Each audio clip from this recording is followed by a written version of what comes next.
Carlos, over here. Obviously, you're on a bit of a run, a bit of a win streak, and your opponent, Woon Jung, is on a bit of a losing streak right now. So I'm curious, when they came to you with this name, were you surprised that they presented you with this? Because I assume you wanted to fight guys that were also winning.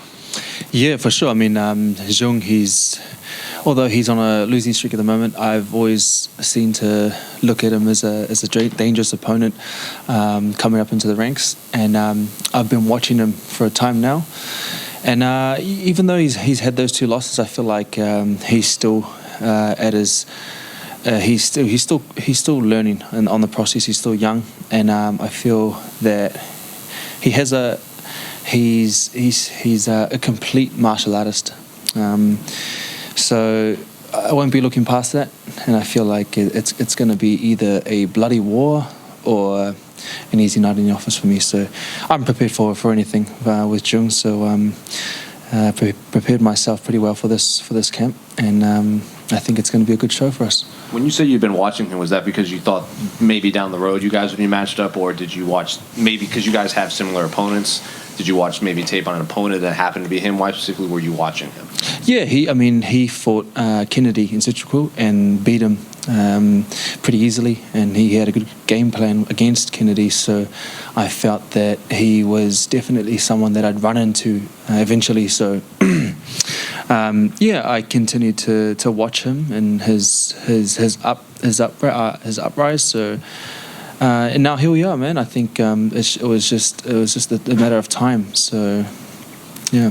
And you're the featured prelim, so you're the last fight on ESPN before the pay-per-view. Do you like that spot, that you're going to be maybe more eyes on you all around the world and you lead into the pay-per-view? Yes, it is good. It's in a good place. I guess it's the main event for the prelims, and I think it's just the starter for the main card. So I've fought on the first.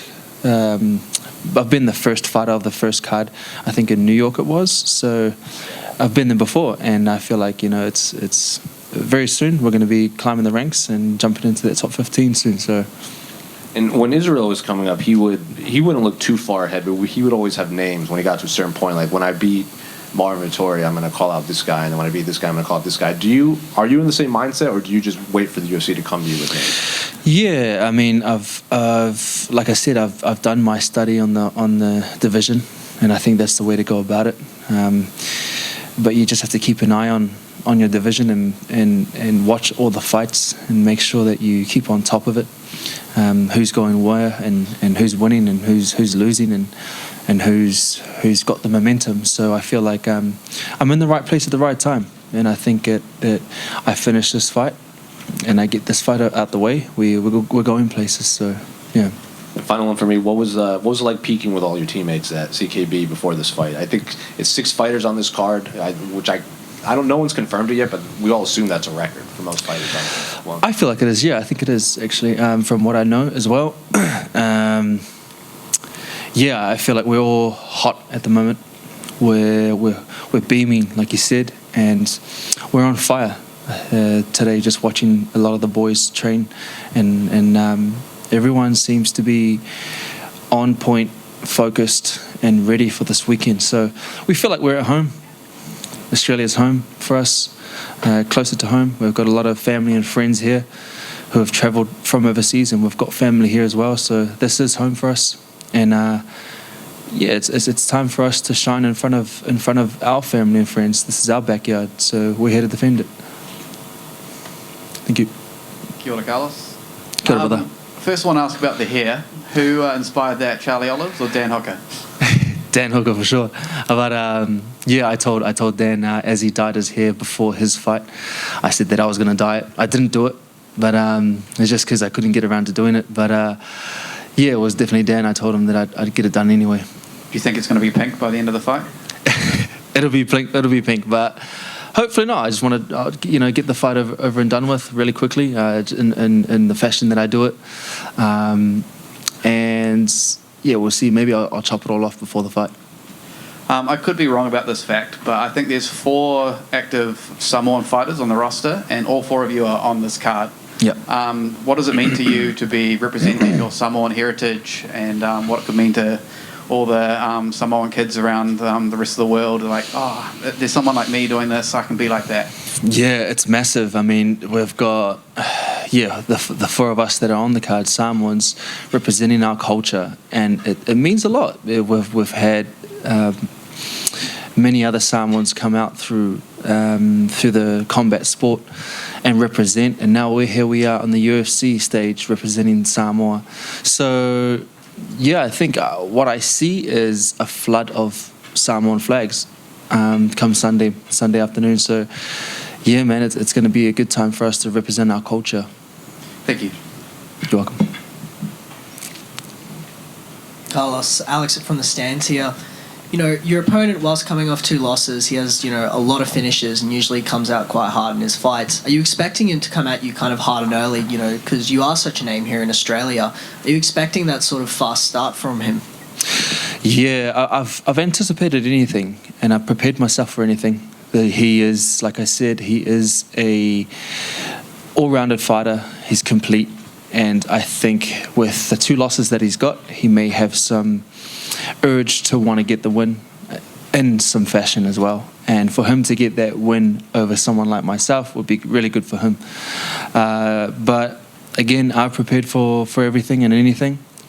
And even if we go to the ground, we might have to do something like that. But I feel like I'm too fast.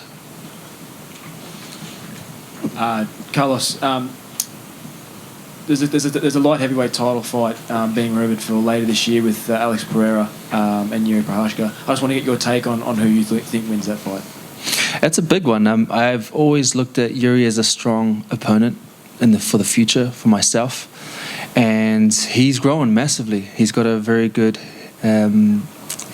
strong head on him. So I feel like he's got a extensive background in his martial arts. So he's growing quite big, and he's had this time away as well, so you've got to factor that in. He's had this time away to sort of just sit back and watch, and that's where I learnt after my loss, was just sitting back and watching the division, watching everything unfold, and just learning a bit more, and I feel like he would be doing that. So with that said, Pereira has been quite active. So he's fought Israel, obviously, and he's no hard match. So this is going to be a tough one. I'm going to sit with Yuri on this one. Yep. There are a lot of fun matchups in the top 15 for yourself, and with the win on Sunday, you'd think you'd be getting a top 15 ranking. Are there any names that particularly stand out? Guys like Alonzo Menafield, Khalil Rountree, some fun names in the top 15. Any that stand out for you? There are some names, and I've looked at it, and I've got someone in mind. So when I do get this finish on Sunday, I'll reveal it on Sunday. So I'll let everyone know on Sunday for sure. So just at the front here, Stefan. You're prepared for everything at the moment. You've got 4 knockouts, 5 submissions, so you're pretty keen. So from on the card, what are your predictions on the main event, especially? On the main event, my predictions, we'll have to see on Sunday, but I feel that Israel's hot, man. He is, and he's hot. He's been hot for a while, obviously, as you all know. And just watching him do his work is amazing. I feel like he may want to even express a bit of jiu-jitsu in there, maybe. But I feel like he's quite confident in there. So yeah, it's gonna be exciting. Obviously, Strickland is a strong opponent. But I think Israel's just gonna make it easy, as he says. Carlos. Kia ora, bro. Cheers, brother. Yeah. Just talking about next year, potential to have a Auckland fight, Auckland, UFC. How important would that be? I know you've been in a lot of fights in Auckland, not professional ones, at least. How important would that be for you, brother? It'll be important, man. It'll be massive. We've had it recently before, and for myself to be on that card, man, it's something that I've dreamed of since being a kid. Just having my name on the lights in Auckland, something I've visualized for a while now, especially under the UFC banner and City Kickboxing, just representing our culture in New Zealand would be great, man. And I feel like it might be coming anytime soon. And another thing, like you talk about representation and representing South Auckland, where you're from. A lot of people don't know what, you know, the mana that comes from being from South Auckland. Do you find yourself like being a role model for some of these kids? You know, just to do something to come out of South Auckland. Yeah, you hit on the nail, bro. I think a lot of guys and a lot of kids and youngsters that come from where I come from, they'll look up to guys like myself, and they'll see that they can do it too. If I've done it, then they can do it for sure. So it's definitely.